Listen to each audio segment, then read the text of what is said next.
Hello everybody, it's Dylan from Yugioh Everything, and welcome back to another Yu-Gi-Oh! Vrains discussion video. Now, I'm gonna say this right off the bat, nothing has been confirmed, and that's why if you guys have been on my channel for a while now, you know when I put the question marks, that always means that usually nothing is confirmed, it's just heavily speculated, and I wanted to immediately make that clear. Also, this silhouette is not a silhouette that was leaked or anything like that, it's just a random silhouette that I found on the internet, so I immediately want to clear that up, but I am pretty sure, along with a lot of fans, that we have gotten the rival monster, and this kind of confirms that Go is not the main rival, which we all kind of thought, and I think we all kind of prayed that he would not be the main rival, and it looks like that is going to come true. It looks like he won't be the main rival, but again, all speculation. So I'm going to show you guys the card. I want to hear from you guys, so I will talk to you in the comment section down below.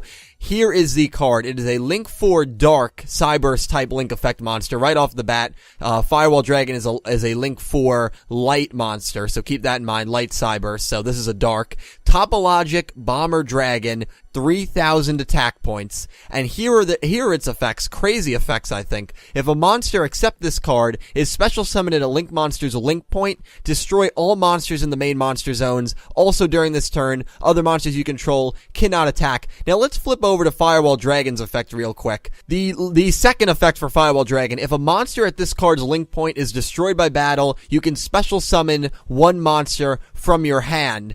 And if a card is special summoned at a Link monster's Link point, which is what Firewall Dragon's effect allows it to do, this monster, Topologic Bomber Dragon, can just destroy it. It can destroy every monster in the main monster zone.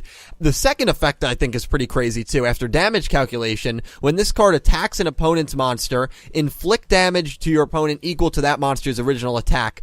So what I'm understanding here, and I might be wrong about this, because again, I am trying to get into the card game a little more, if this monster's attack doesn't go through, or if this monster gets, mirror forced or something like that, it still counts, because it doesn't say when all it says is when this card attacks an opponent's monster. It doesn't say when this card destroys an opponent's monster. So if this card attacks a monster with, let's say, 5,000 attack points, and Bomber Dragon obviously gets destroyed, you take 2,000 points of damage, your opponent will still take 5,000 points of damage, because that is the monster's original attack points. I guess 5,000, that train card that Anna Kaboom ran, that's the only card I can think of that had 5,000 attack points. So that to me is a crazy effect, unless I'm misunderstanding that, but it doesn't say it has to destroy the opponent's monster. So even if the monster has an undestroyable effect like First of Dragons or something like that, which can only be destroyed by normal monsters if I remember that correctly, every time you attack it, you still deal 2,700. You're basically doing a direct attack, because you're going to deal 300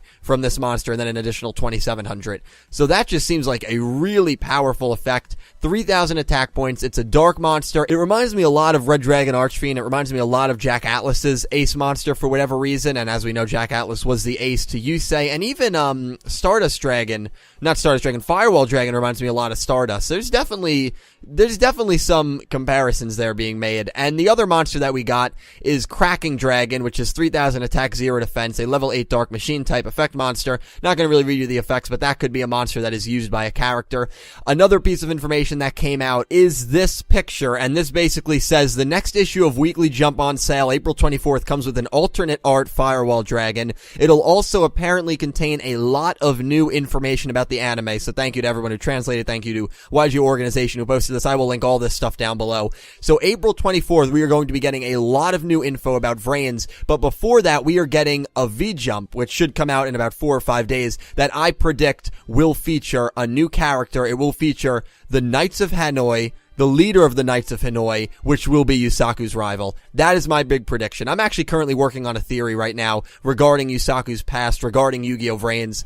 I'm starting to believe that Yusaku was a member of the Knights of Hanoi. That's all I'm going to say. After we get these two pieces of information, I'll probably do a podcast with a few people discussing our expectations going into Vrains, and I might release that theory as well, where I really think that a lot of signs point to Yusaku being part of that group with the minimal information we have. So that's why I do want to wait until we get more information before really working on a theory like that. But yeah, guys, so nothing's confirmed. These are all just the rumors going around, but I am like 90% sure that Topologic Bomber Dragon is going to be the ace of the main rival, and I think it would be cool if the main rival was maybe Yusaku's friend in the past and is the leader of the Knights of Hanoi or a member of the Knights of Hanoi. I think that would be actually really cool, and so we're just gonna have to wait and see, but nothing's been confirmed. So please let me know your guys' thoughts on this down below. I'll be working on a Q&A tomorrow. I'll try to get it out tomorrow night. If I don't get it out tomorrow night, it'll definitely be out Saturday, but it is coming out, don't you guys worry.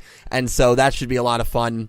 And I will talk to you guys in the comments. By the way, we did get a brief clip of the With the Wind, the first opening, and I have to say, I cannot wait for that opening to come out. Tommy, who sings that opening, is a fantastic singer, and I think it's only fitting that we let him do the outro song, the first opening of JoJo's Bizarre Adventure, Sono Chino Sadame, which is an amazing song. All JoJo openings and endings are actually incredible. I've been just binge listening to that soundtrack for the last month and a half, really ever since it was announced that he was singing it. I wanted to listen to his voice, and then I just was addicted to all the JoJo openings and endings. Amazing songs. And so he will take us out. But thank you guys all for watching. Leave all your thoughts on this down below. Do you think that this is just a coincidence? What do you think the new information about the anime that will be coming out in the next week and a half is going to pertain? I think it is going to pertain to this rival, and I think this is going to be his ace. But let me know down below all your thoughts on this. Have a great day, everyone. Tommy, take us away.